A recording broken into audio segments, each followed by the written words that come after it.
a man that once tried to prove how strong a window was by running into it crashed through it and fell to his death. That story spreads around the streets of Toronto like an urban legend, whispered from person to person as they pass the Toronto Dominion Bank Tower, a 55-story building in downtown Toronto. It's a perfect urban legend. It features tragedy brought on by hubris like any good fable, and it seems too fantastic to be true. But what if I told you it was? On July 9th, 1993, a group of law students waited in the lobby on the 34th floor of the Toronto Dominion Bank Tower. They were interested in apprenticeships at the law firm there, Holden Day Wilson. That's when they were met by a 38-year-old lawyer named Gary Hoy, described as one of the best and brightest lawyers at the firm. Hoy had given these tours before. They tended to be pretty mundane. So he developed a party trick that he could play on the bunch. During the tour, Hoy would tell the group that he could show them just how strong the windows of the law firm were. And then, with a running start, he would throw himself against the window. Each time he did this, his 160-pound body would bounce off the window with a loud thud. And the group would laugh. But this day was different. As he leapt off one leg and threw his weight into the window, the entire piece of glass popped out of the frame.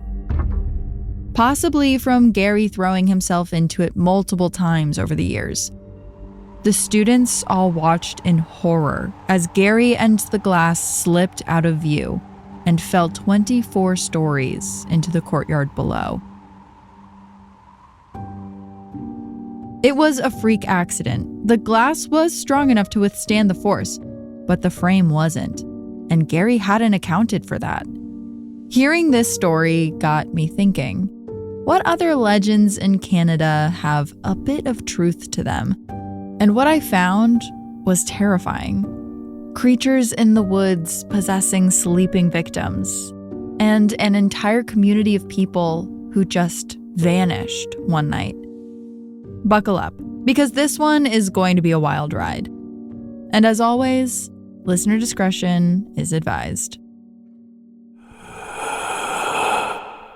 It's that feeling when the energy in the room shifts, when the air gets sucked out of a moment, and everything starts to feel wrong. It's the instinct between fight or flight, when your brain is trying to make sense of what it's seeing. It's when your heart starts pounding. Welcome to Heart Starts Pounding, a podcast of horrors, hauntings, and mysteries. I'm your host, Kaylin Moore. So, this past week, a lot of you have been reaching out to me to tell me about the new Hulu documentary that just came out about Nasubi. For those of you that don't know, I did an episode on Nasubi last summer called The Darkest Reality Show You've Never Heard of. You can check it out in the link in the show notes. It's episode 30. So I was really eager to see this documentary too, and I actually went ahead and did a bonus episode where I chat with my Heart Starts Pounding producer about this documentary, and we share all of our thoughts. So if you're a Patreon subscriber or an Apple Podcast subscriber, you should see that in your feed. The format we do it in is more chat style, and it's really similar to our weekly footnotes episode that the Patreon High Council tier members have access to. So if you've been curious what those episodes are like, well, this is your chance to check it out. I want to dive right in today, but first, I want to give a big thank you to everyone listening for your support. Whether that's through a subscription on Apple Podcasts or Patreon, or just listening to the show with ads, this show seriously could not exist without you. Speaking of which, if you are listening on the ad-supported version of the show, we're going to take a quick break. And when we get back, we're going to dive straight in. It's said that deep within the Canadian boreal forest, the nights get so cold and the forest gets so dark that only the strongest and smartest can survive. Tall pines packed tightly together make it hard to navigate out of the 3 million square kilometers of forest undisturbed by roads and other markers. All kinds of animals, both friend and foe, have been living in this wilderness stretching 600 miles across the northern Canadian border since the beginning of its existence. For centuries now, Indigenous communities like the Cree and Algonquins have learned to coexist alongside them, creating a kind of natural order. Some animals are friends, some animals are food, and some animals are best left undisturbed. And with this in mind, everyone in the forest can coexist peacefully. But legend has it, there's something else prowling deep within the woods. Something that doesn't align with the universe's natural order. A creature so hungry it would bite off its own lips and shoulders to get through the winter. One that smells like rotting flesh and can twist its corporeal form to look just like you, mimicking your mannerisms and appearance before it goes in for the kill. This monster is called the Wendigo, and it doesn't just prey on your body. It takes your heart, mind, and soul, too. It can infect your mind like a poison at night while you sleep, and can cause you to behave just like it, overwhelming you with an insatiable bloodthirst, and you won't stop until you're dead. It's a terrifying legend, but a series of letters from 400 years ago shows us that the creatures might be more real than we ever thought. Back in 1636, a man named Paul Lejeune was deployed in the area from Paris.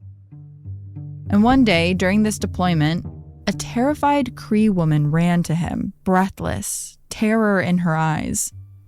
"What's wrong?" Paul asked. She hastily informed him that one of the men in her community had suddenly gone half mad. While he was sleeping, a Wendigo had crept up to his home and infected his mind. When he woke the next morning, he didn't want his normal breakfast. He just craved the blood of another human. His family became afraid that he would eat them in their sleep, and it was decided he should be executed. Typically, to execute a Wendigo, the Cree would bound and decapitate the infected with an axe and burn him in a wooded building to ashes. A deep sense of unease overcame Lejeune. He had heard of something similar to this in France, werewolves, but he had never experienced anything like it for himself. He wrote home detailing the event, fearful that the Wendigo madness would make its way to the French fort and that his men would be consumed by those affected by the illness. It's the first written record we have of a Wendigo sighting. According to different legends from Algonquin oral traditions, a Wendigo might have slightly different characteristics, but most agree on a few things.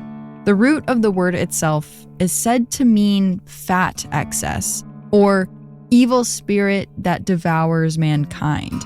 A Wendigo is a 10-foot-tall monster that was once a man. It has sunken black eyes, like an owl, where a human's once were.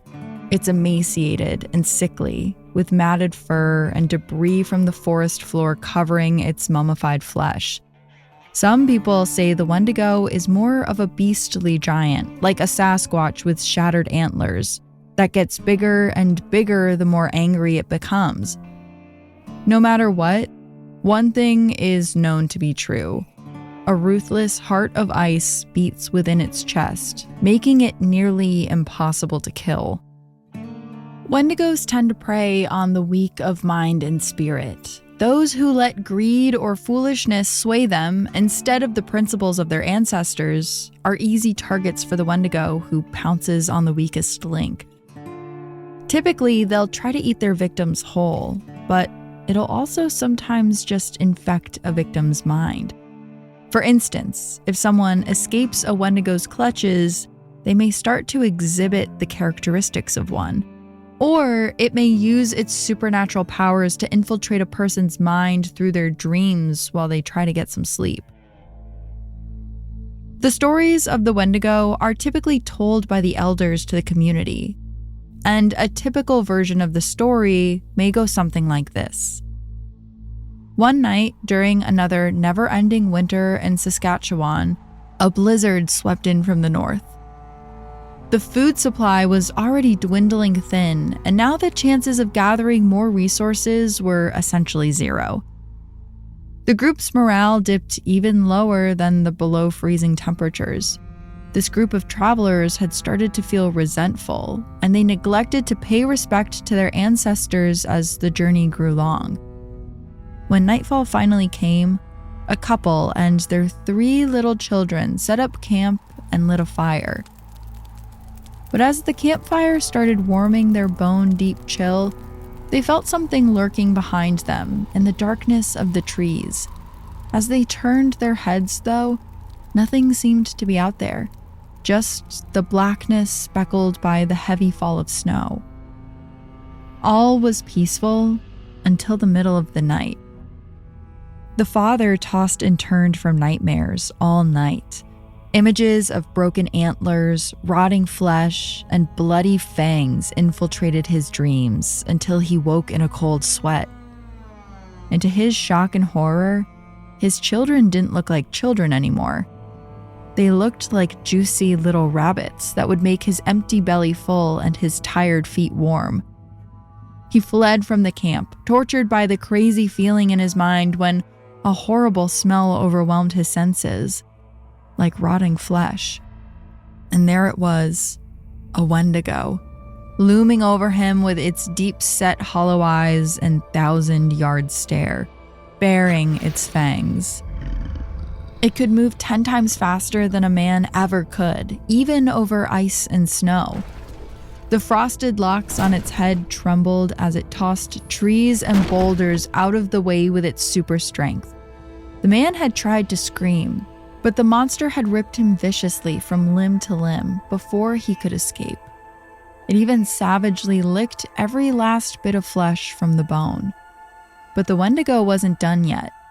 Not with the sleeping women and children just 100 yards away. Terrifying, right? Why would such an awful story be passed down year after year? Elders spin the frightening warning to scare their people, especially the young, out of making bad choices. It's a powerful allegory in a place where simple mistakes can lead to death. But history shows that there may be some truth to this legend. A more recent account that we have of the Wendigos comes from the diaries of a Hudson Bay fur trapper, Francis Beaton, when he was at Trout Lake. As Francis Beaton tells it, on January 3rd, 1986, he was approached by a Métis man named Napanin, who looked like hell. He had sunken red eyes that suggested sleeplessness. "Help me," Napanin begged of Francis, fear deep in his tired eyes. "What happened?" Francis asked. Napanin told him that he had been traveling with his wife and children 80 miles from home to visit his father at Trout Lake. One night, as the family set up camp, he got an overwhelming feeling that they weren't alone. That just beyond the tree line, there was something lurking and watching them. He stared into the blackness, waiting for his eyes to adjust, when a tree appeared to shift. Except it wasn't a tree. The branches were the snapped antlers of a beast, 10 feet tall and completely emaciated. Its sharp bones protruded like knots on a tree. But as quickly as he saw it, it was gone, disappearing into the woods. Later that night, when Napanin tossed and turned, images of the creature flooded his nightmares. The antlers, the hollow eyes. He woke up in a cold sweat. "It's okay," he told himself. "It was just a dream." That's when he looked over to his children and saw that they looked like moose instead of kids. He fled the camp, terrified that he would try to eat his own children, and that's how he wound up here. "You have to help me," he begged. or I don't know what I'll do. Beaton and the Métis people at Trout Lake tried to cure him, but as the days passed, his eyes continued to swell, and he begged for death between hysterical fits. Everyone believed that Napanen was fulfilling a prophet's prediction that a Wendigo was destined to ravage their community. He eventually became so violent despite being bound in chains that they had to get rid of him for the safety of the group, the only way a Wendigo can be killed, by cutting off his head with an axe, burning the body, and pushing trees over the grave. Of course, not everyone was so accepting of the monster of First Nations lore, but still, authorities couldn't deny that something was plaguing Indigenous communities, and the symptoms always seemed the same: paranoia, nausea, lack of appetite, paired with sudden weight loss, making involuntary, unnatural noises, hallucinations, and a cannibalistic instinct. Tortured individuals who displayed a sudden compulsion to murder and consume human flesh were diagnosed with Wendigo psychosis. It was accepted by authorities as an actual medical condition, even if they didn't believe the inflicted patients had the icy heart of a beast growing in their chest. You may wonder, like I did, if this psychosis could have been confused with other diseases. Perhaps they just didn't have the words to make a proper diagnosis in the 1600s, and maybe the symptoms were really schizophrenia or even smallpox. Western doctors and the Canadian police assumed the same. But Wendigo psychosis came with physical symptoms, like swelling and watery eyes, and often quickly passed from one family member to another. The few people that were cured, instead of killed, had all of their physical and mental symptoms stop after spiritual intervention. Wendigo psychosis has been reported on throughout history. Actually, the first person to be executed in Alberta was said to be suffering from the possession.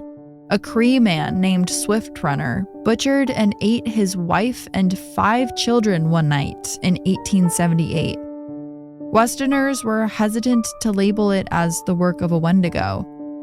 It was a long winter, after all. Swift Runner must have been starving with no other options. But the Cree knew better. Food was only 25 miles from Swift Runner. He could have made the journey for more resources if he needed it. And if he were starving, why eat every member of his family in one go? Swift Runner confessed to his crimes and was executed the following year. Cases of Wendigo psychosis have declined over the last century. Some have suggested it's because Western ideals have permeated Indigenous culture. Others believe it's because Indigenous Canadians are more sedentary now and less likely to be wandering around the deep forest where the Wendigos are. But what is this psychosis? Is it a shared delusion? Or are there really creatures out there, deep within the woods, possessing unsuspecting people to kill and eat their families? And if so, are you of strong enough mind and spirit to be spared? Is there some truth to this legend? More after a short break. If you wanted to visit Anjikuni Lake, you'd have to follow a frigid path along a narrow river in Nunavut that eventually opens up into the Arctic Ocean. The same path that Indigenous migrants and Hudson's Bay Company trappers have been traveling by canoe for hundreds of years. These little offshoots of water surrounded by snowy shores have been a refuge, where animal hide tents set around fire pits were the only signs of life between freezing stretches of frosty terrain that could only be crossed by dog sleds. Times may have gotten a little easier with today's technology, but true descendants of those who grew up within Nunavut's borders could never forget the territory's history. See, Anjikuni Lake is the site of one of the strangest historical mysteries in Canada to this day. In November of 1930, A seasoned fur trapper named Joe LaBelle took his canoe on the icy river towards Anjikuni Lake. Through the pine trees lining the shore, he could see the familiar village of the small Inuit tribe that lived on the lake. But as he approached, something in the air changed. Normally, he'd notice the bustle of the community, children laughing, dogs barking, smoke from fireplaces rising into the air. But there was an eerie stillness as he pulled over to the shore. He called out a greeting, and instead of hearing the lively welcome of community he had experienced all throughout his travels, he was met with an unusual, dead silence. No laughing, no dogs barking, just a bizarre buzzing sound. Once he got closer to the settlement, he realized where the sound was coming from. Flies buzzing around decomposing bodies of sled dogs. No one came to greet him, except for a few remaining starving huskies that limped over, whimpering for food. If he was on edge before, LaBelle was definitely frightened now. No one in the community would have left the dogs like this. He assumed the only way these dogs could have been left for dead was if their masters were already dead themselves. But when he whipped back a caribou skin door of a home, he didn't find families ravaged by disease. He didn't find anyone at all. He only found all of their possessions, left perfectly in place, like they would be coming back any second now. Needles were left in half-sewn clothing, pots and pans sat over burnt coals, and all of the clothing the locals would need to survive, like fur-lined parkas and waterproof boots, was left in their chests with rusted rifles. Judging from what he saw, he estimated 25 people had been living in the camp. LaBelle couldn't make sense of the scene at all. First Nations peoples embedded in the territory have had subarctic survival skills running through their veins since their early days of voyaging from Siberia across the Bering Strait. They've perfected the use of animal skins, from polar bear fur to seal hides, to keep from freezing, and they'd survived off game they hunted with weapons on sleds. Natural medical remedies and spiritual healers were an essential part of staying strong through hard times. If disease had struck, where were the bodies and evidence of care? If the group had left by choice, why would they leave behind everything that mattered? And how far could they get on foot without warm clothing or shoes? As these questions raced through LaBelle's mind, he stumbled upon something that made his blood run cold. Stones scattered around his feet directed his attention to fresh dirt dug up from a human grave. He wanted to believe it could have been disturbed by an animal, but the way the precise piles of stones were carefully moved from on top of the grave made it obvious it had been done by a human. Or something worse. See, LaBelle had heard stories from this tribe of an unruly, demonic entity that roamed the area. Suddenly, he remembered warnings of the creature, known as the Tornrak, a Greenlandic Inuit deity who appeared on Earth as a beast to stir up evil. The Tornrak was usually described as an ugly man-beast with tusks. Joe immediately stopped his investigation then and there and fled to tell the local Mounties what he had found. But LaBelle's story didn't merit a lot of attention from the Royal Canadian Mounted Police he told at the closest station in La Paz. The RCMP looked into the disappearance at Anjikuni Lake, but their investigation only lasted 12 days. The sergeant in charge relied on the testimony of a friend in the area instead of going down to inspect Lake Anjikuni himself. They did interview other Inuit settlements along the same river path to find out what anyone may have seen or heard about the missing village. This search turned up a 10-year-old boy who had been recently taken in. Strangely, nobody knew where the boy was from or where his original family was now. But the boy was too afraid to talk. The RCMP also tracked down a man named Samek at the Hudson Bay Railway Hospital who was being treated for frostbite. They suspected that he might be related to whatever happened in Anjikuni. But when the authorities asked Samek if he knew anything, he became terrified. He refused to say really anything at all, though at one point he mumbled something to himself.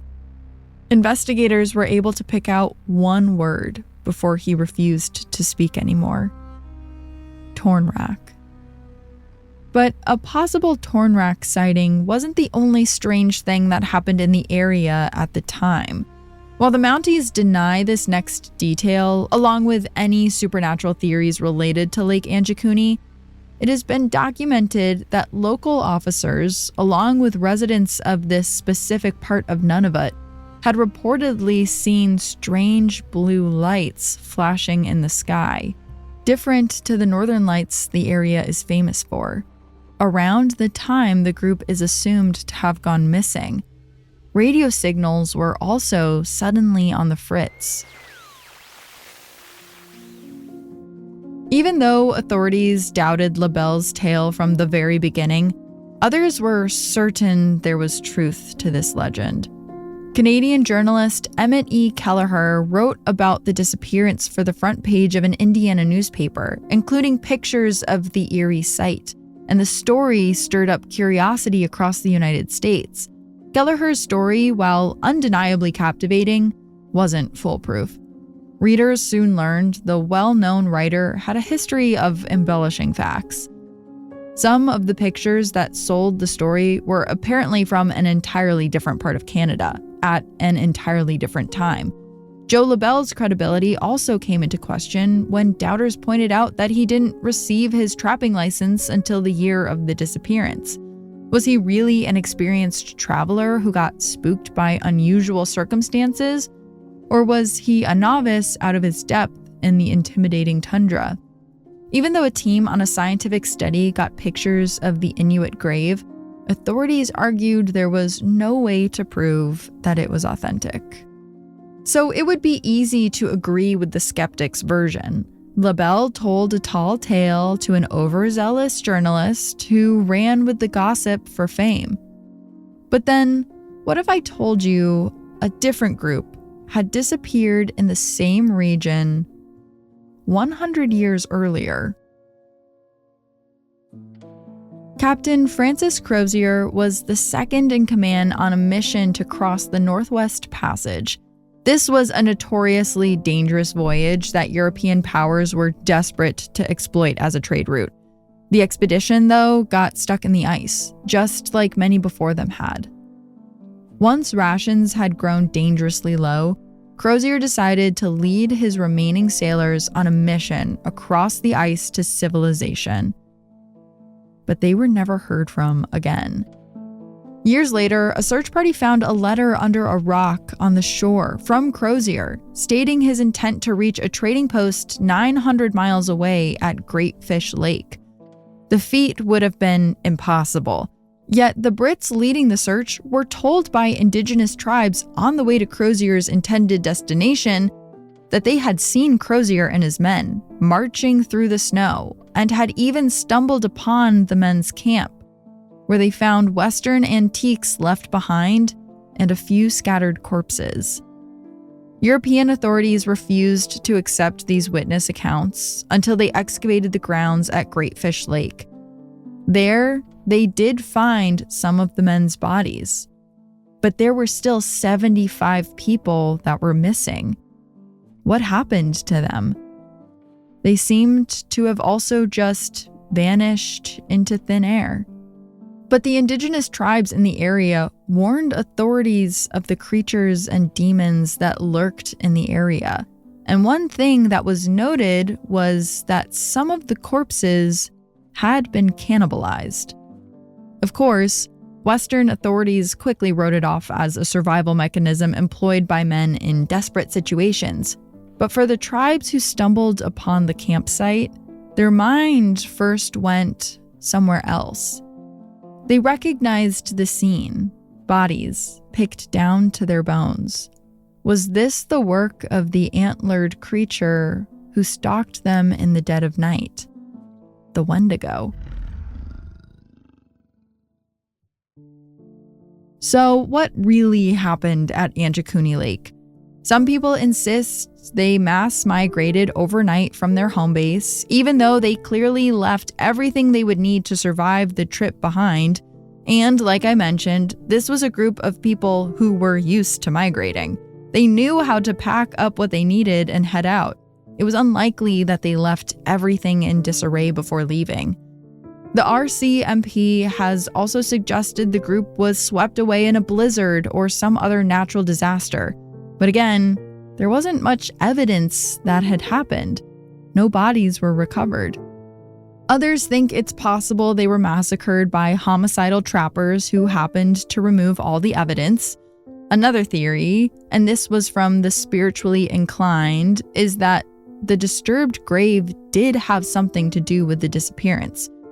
Perhaps a demon made them disappear because of the disturbed grave. Or maybe it was the one who disturbed the grave in the first place. But then there's the blue lights that were seen in the sky around the time of the disappearance. Some link the blue lights reported in the sky to a possible alien abduction, the largest in recorded history, if true. And maybe that's what happened to Crozier and his men as well. Maybe it's just an area of Canada that aliens like to beam people up from once every 100 years. If that's the case, well, then the next abduction is scheduled to happen in the next few years. Most people invested in solving this mystery agree on one thing, though. It is strange how little effort the mounted police force put into getting answers. Could they have been involved in the disappearance and guilty of a cover-up to make the whole thing go away? Some people have suggested that the group was moved overnight by the government. But in the end, the only people who know for sure aren't here to tell us. So I've been sitting here trying to figure out what happened at Anjikuni Lake, and I really don't know. I think it's just lost to history because of a botched investigation, and maybe there was a touch of sensationalist reporting going on. However, I do think that there is one way to know for sure. Hear me out. I think that in November 2030, you, me, and the rest of the Rogue Detecting Society should go to Anjikuni Lake and see if at any point we get abducted by aliens. Could be fun. I'll bring s'mores, someone will bring a guitar, we'll share stories, and just wait to get beamed up. Feel free to let me know in the comments if you plan on coming. But really, in all seriousness, next time you hear an urban legend, I want you to wonder if there really is any truth behind it. Each legend must come from somewhere, and I bet there's a lot more truth behind many of the ones you've heard. Okay, that's all I have for you this week. Make sure to join us next week for more terrifying real-life tales, this time coming directly from you guys, our listeners. I'll see you there.